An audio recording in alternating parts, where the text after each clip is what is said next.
Before we dive in, viewer discretion is advised. This content is for What happens when the embodiment of American grit walks into the temple of American cynicism? What happens when a man who has spent 7 decades deconstructing the mythology of violence and heroism sits across from a man who treats those concepts as punchlines for a monologue? We are told that Bill Maher is the truth teller of late night. We are told he is the iconoclast, the man brave enough to say what nobody else will, the intellectual heavy hitter who fears no cancel culture. But bravery in a television studio, surrounded by a warm-up comic and a laugh sign, is a very different thing from the bravery of the men Clint Eastwood has immortalized on film. Clint Eastwood is 94 years old. He is more than an actor. He is a geological formation. He is the face of the Western, the face of the dirty cop, the face of the aging warrior. He speaks in a whisper that carries more weight than a scream. He moves with the stiffness of an old oak tree that has weathered a century of storms but refuses to break. And on a Friday night in Los Angeles, on the set of Time's Real Time with Bill Maher *, the storm finally broke. Bill Maher thought he was interviewing a fellow contrarian.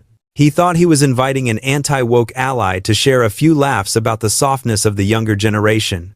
He forgot that Clint Eastwood doesn't care about woke or anti-woke. He cares about respect. And when Maher decided to use the American soldier as a prop for a cheap joke, he found out that the man sitting across from him wasn't playing a character. The gun might have been imaginary, but the bullet was real. This is the story of the silence that deafened a nation. This is the moment the smirk was wiped off the face of the cultural elite, not by a debate, but by a stare that has stopped hearts since 1964. The atmosphere inside the CBS Television City studio was thick, charged with a specific kind of electricity that only accompanies true legends. This wasn't the usual buzz reserved for a senator or a scandalous celebrity. This was reverence. The audience members were shifting in their seats, craning their necks, whispering to one another. Asterisk. Is he really here? Is he really going to talk? Asterisk. Clint Eastwood is notorious for his dislike of the press. He prefers the director's chair. He prefers the golf course. He prefers the quiet of Carmel by the sea. Getting him on Time's Real Time Times was a coup. It was the season finale, and Bill Maher had been bragging about it for weeks. "We have the man with no name," Maher had told his producers. "We're going to have a real conversation, no fluff. Just 2 guys who aren't afraid to offend people." Maher paced backstage, adjusting his tie, checking his notes. He felt good. He felt sharp. He had his new rules prepped. His monologue was tight, and he was ready to banter with the icon. He envisioned a camaraderie, 2 rich, successful men laughing at the absurdity of the world. But when Clint Eastwood arrived, the mood backstage shifted from excitement to intimidation. He didn't arrive with an entourage. There were no publicists barking orders. He simply walked in. He wore a simple gray suit, a white shirt, no tie. His hair was white and windblown. He walked with a slight stoop, the inevitable gravity of 94 years pressing down on him, but his eyes were as clear and cold as a Sierra Nevada stream. He nodded to the stagehands. He didn't smile. He didn't engage in small talk.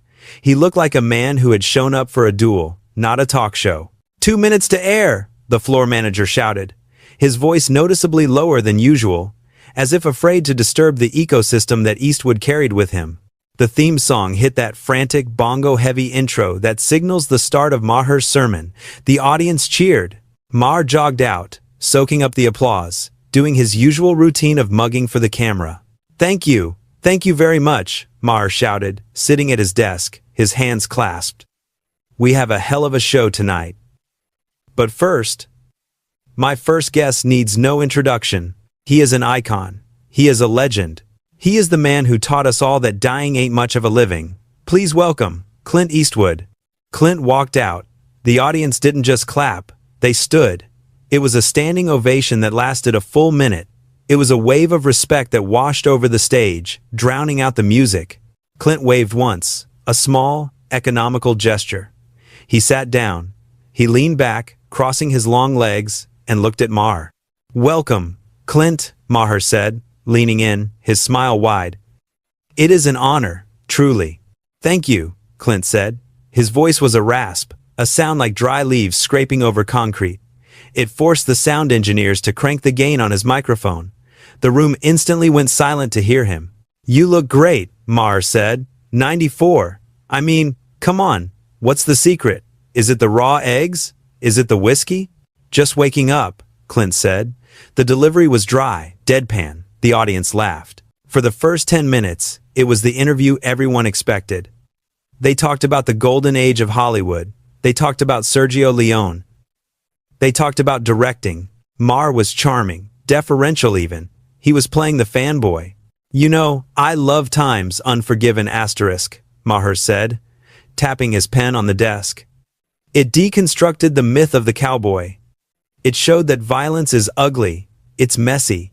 It's not like the movies. It's not, Clint agreed, his eyes scanning the crowd. Violence changes the soul. It takes a piece of you. Exactly, Maher exclaimed, thinking he had found his rhythm.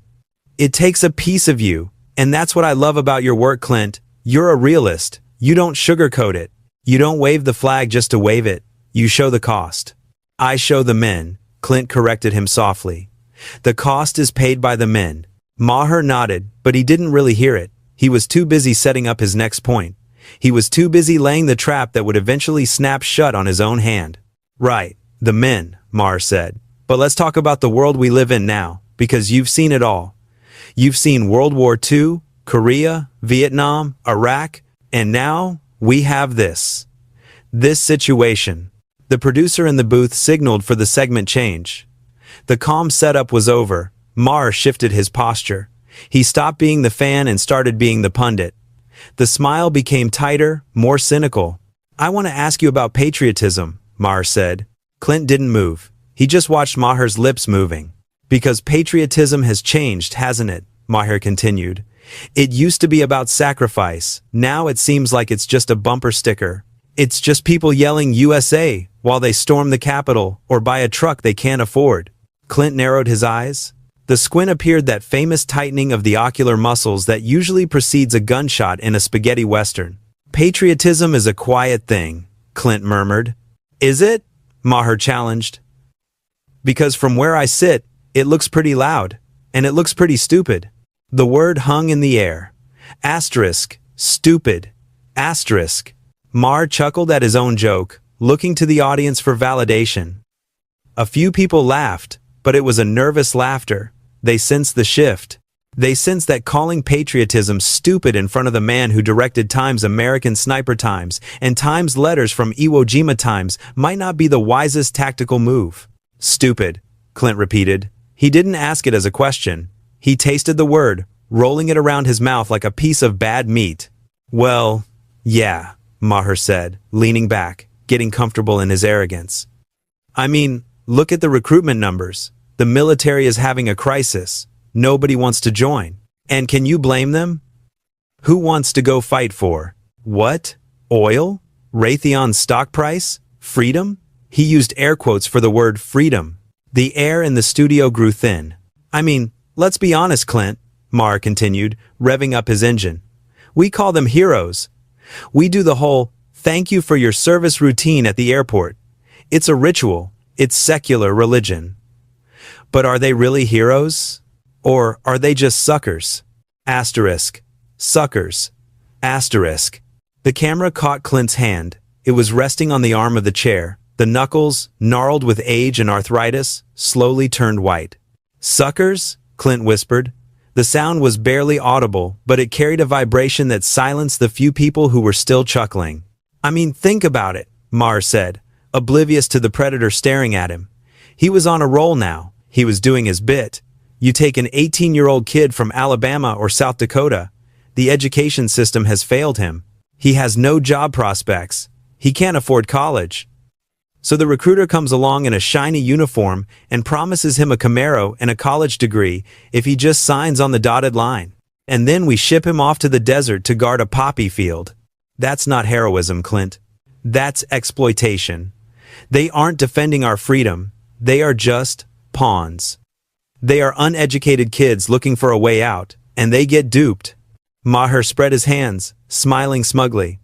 I'm just saying the quiet part out loud. Somebody has to. The studio was dead silent, the kind of silence you hear in a courtroom before the verdict is read. Clint Eastwood slowly turned his head. He looked at Bill Maher. He didn't look at a talk show host. He looked at a bug. You think they joined for a Camaro? Clint asked. His voice was no longer raspy. It was cold. It was the sound of a shovel hitting frozen earth. I think they joined because they don't have better options, Maher shrugged. I think if they had a ticket to Harvard, they wouldn't be in the Marines. I was in the Army, Clint said. Well, sure, Maher waved his hand. That was Korea. That was the draft. That was different. I'm talking about now. I'm talking about the volunteer force. The people who times choose times to go. I know those people, Clint said. I have cast those people. I have told their stories. I have looked the mothers in the eye. And that's great art, Clint. Really. But it's mythology, Maher insisted. You create the myth that lures them in. You make Time's American Sniper asterisk, and suddenly every kid with a video game console thinks he's Chris Kyle. But the reality is, most of them are just stuck. They aren't the best and brightest. Let's be real. If you're smart, you go to tech. If you're not, you go to boot camp. The audience gasped. It was audible. Maher had crossed the line from cynical to insulting. He had called the armed forces of the United States a dumping ground for the unintelligent. Clint Eastwood sat very still. He took a breath. It was a long, slow inhale through his nose. You have never held a rifle, have you, Bill? Clint asked. I own a gun, Maher defended himself. I believe in the Second Amendment. Within reason. I didn't ask if you owned one, Clint said. I asked if you held one. In the mud? In the rain? While someone was trying to kill you? No, obviously not, Maher scoffed. I'm a comedian. I use words. That's my weapon. Your weapon is cheap, Clint said. The audience murmured. Maher's smile faltered. Cheap? Maher bristled. His ego was pricked. I think I do pretty well, Clint. I think speaking truth to power is valuable. You aren't speaking truth to power, Clint said, his voice gaining a hard metallic edge. You are speaking insults to the powerless. You are sitting in a chair that costs more than a soldier makes in a year, sipping your water and calling them stupid. I didn't say stupid, Maher protested. I said uneducated. There's a difference. There is no difference to you, Clint countered. To you, anyone who doesn't think like you. Anyone who doesn't live in this bubble. He gestured vaguely at the studio, at the lights, at the artifice of it all, is beneath you. That is not true, Maher said, his voice rising, getting nasally and defensive. I am a champion of the working class. I want them to have health care. I want them to have unions. I want them to stop getting blown up for oil companies. I am on their side, Clint. You are the one romanticizing their death. I don't romanticize death, Clint said. I honor sacrifice. What sacrifice? Maher shouted. He was losing control of the interview. He tried to steer it back to his talking points. What did they sacrifice for? Did Iraq make us freer? Did Afghanistan make us safer? No, it was a waste. A total waste of blood and treasure. And these kids, these heroes, they were the tools used to do it. If they were smarter, they would have said no. There it was again. Asterisk. If they were smarter. Asterisk. Clint Eastwood leaned forward. The chair creaked. The movement was slow, deliberate, and terrifying. You think intelligence is reading books? Clint asked. It helps, Maher laughed nervously. Intelligence is knowing what is worth dying for, Clint said. And you don't know what is worth dying for. You only know what is worth joking about. Oh, come on, Clint, Maher rolled his eyes. Don't give me the John Wayne speech. We're adults here. We know the world is complex. We know that the military-industrial complex preys on the poor. Don't pretend that some kid from the Ozarks is joining up because of noble ideals. He's joining up because he wants a signing bonus. Have you ever asked them? Clint asked. I don't need to ask them. I see the data, Maher retorted. Data. Clint spat the word out. You look at papers. I look at men. Clint pointed a long, bony finger at Maher. It was the same finger that had held a .44 Magnum in Time's Dirty Harry asterisk. It was the same finger that had pointed at the empty chair at the RNC, but this time the chair wasn't empty. It was occupied by a man who was rapidly shrinking in stature. I have met 19-year-olds with no legs, Clint said, his voice dropping to a whisper that silenced the entire building. I have met wives who were handed a folded flag instead of a husband. I have met fathers who cry in the dark because their son is never coming home. Clint paused. The silence stretched. And not one of them, Clint continued, not a single one of them, did it for a Camaro. And not one of them is stupid. Well, maybe they were misled, Maher tried to interrupt. Maybe they bought the lie. They didn't buy a lie, Bill, Clint said. They bought a promise. A promise that you and I, that we would be worth it. Clint stared at Maher. The squint was gone, replaced by a look of profound disappointment. And looking at you right now, Clint whispered, I'm not sure we are. Maher froze. The insult landed like a physical slap. He opened his mouth to retort, to make a joke, to pivot to a commercial. But nothing came out. He was paralyzed by the sheer moral weight of the man sitting across from him. You can't say that, Maher stammered. I pay my taxes. I contribute to the culture. You contribute noise, Clint said. They contribute blood. The audience began to clap. It started slowly, one person, then two, then a row.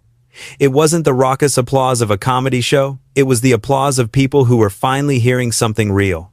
Maher looked around, panic setting in. He was losing the room. He was losing the argument. He was losing the narrative. Okay, Maher said, holding up his hands. Let's take a breath. You're emotional. I get it. You love the troops. We all love the troops. But let's not pretend that the system isn't broken. Let's not pretend that we shouldn't criticize the machine. Criticize the machine all you want, Clint said. But when you spit on the cog, when you spit on the man who is turning the wheel, you aren't a critic. You're a coward. Coward? Maher's face turned purple. I say things on this show that get me death threats. I have been canceled. I have been fired. I am not a coward. You sit behind a desk, Clint said. You have makeup on. You have writers. You have a sign that tells people when to laugh. Clint stood up. He didn't rush. He placed his hands on the armrests and pushed himself up. He rose to his full height, 6'4" of American legend. He towered over the desk. He towered over Bill Maher. That isn't bravery, Clint said, looking down at the host. That's entertainment. Where are you going? Maher asked, his voice shrinking. We have the panel. We have the closing bit. I'm done, Clint said. You can't just leave. We're live. Clint Eastwood adjusted his jacket. He looked at the camera. He looked at the audience. Then he looked back at Bill Maher, who was now standing up, looking desperate and small. I'm 94 years old, Clint said. I don't have time to waste on men who think freedom is a punchline.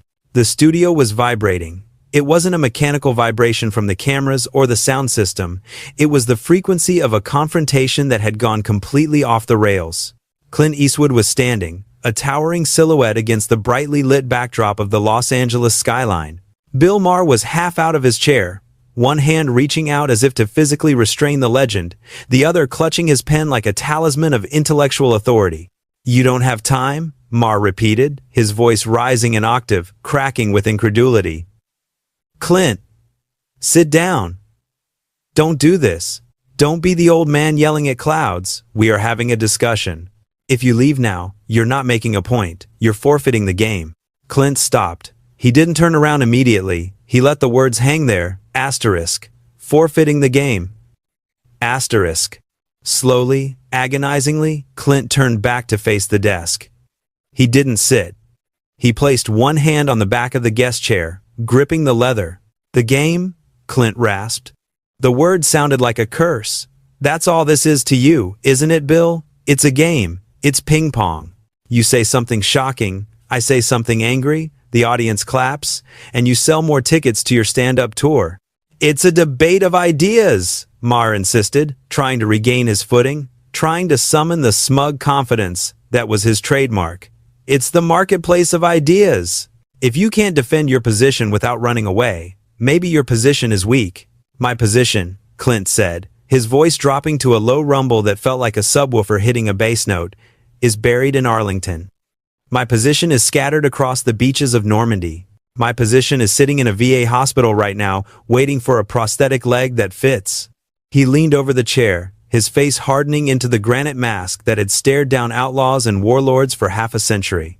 You think because you can talk fast, you're winning, Clint said. But you aren't winning, Bill. you're just making noise.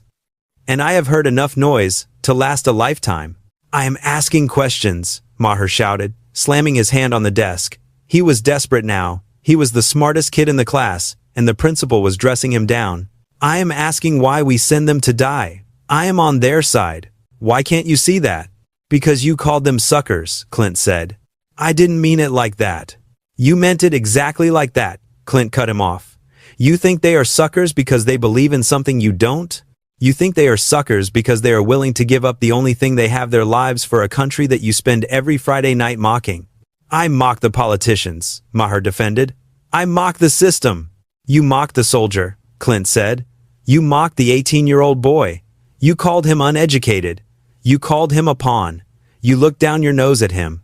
Clint took a step closer to the desk. The security guards in the wings tensed up, unsure if they should intervene. But you don't intervene with Clint Eastwood. You just watch. Let me tell you about that boy, Clint said. That uneducated boy from Alabama you're so worried about. He knows more about life at 19 than you will know at 90. Oh, please. Maher rolled his eyes, a reflex of arrogance he couldn't control. What does he know? How to clean a rifle, how to follow orders. He knows what it feels like to be terrified and still move forward, Clint said. He knows what it feels like to hold his best friend while he bleeds out in the dirt. He knows what it means to sign a blank check to the United States of America, payable with his life. Clint paused. The silence in the room was absolute. Even the air conditioning seemed to have stopped. You sit here in your suit, Clint continued, his eyes boring into Maher's soul, and you talk about courage. You talk about speaking truth. Bill, you don't know what courage is. Courage isn't making a joke about the president. Courage isn't getting canceled on Twitter. Courage is getting on the helicopter when you know it might not come back. Maher opened his mouth to speak, to offer a rebuttal, to make a quip about military spending or the industrial complex, but the words died in his throat. Because for the first time in the history of times, real-time asterisk, Bill Maher looked small. He looked like a child playing dress-up in his father's office. You called them suckers, Clint repeated, driving the nail into the coffin. But they aren't suckers, Bill. They are the reason you have a desk. They are the reason you have a microphone. They bought your freedom with their blood. And you. You are using that freedom to spit on their graves. I appreciate their service, Maher stammered, falling back on the cliché he had mocked earlier. I just want them to stop dying for no reason. Then fight for them, Clint said. Don't laugh at them. Clint stood up straight. He buttoned his jacket. The movement was final. I came here thinking you were a cynic, Clint said. I like cynics. Cynics are disappointed romantics. But you aren't a cynic, Bill. What am I then? Maher asked, his voice barely a whisper. You're a tourist, Clint said. You look at the pain of the world like it's a zoo exhibit. You point. You laugh. You feel superior. And then you go home to your mansion and sleep soundly because better men than you are standing on the wall. Clint looked at the audience. He saw the faces of the people there, young, old, liberal, conservative. He saw the confusion in their eyes, the realization that they had been laughing along with a bully. Don't be like him, Clint said to the crowd. He didn't shout. He just spoke. Don't let a man in a suit tell you that loving your country is stupid. Don't let a comedian tell you that sacrifice is for suckers. He turned back to Maher one last time. You have a lot of words, Bill, Clint said.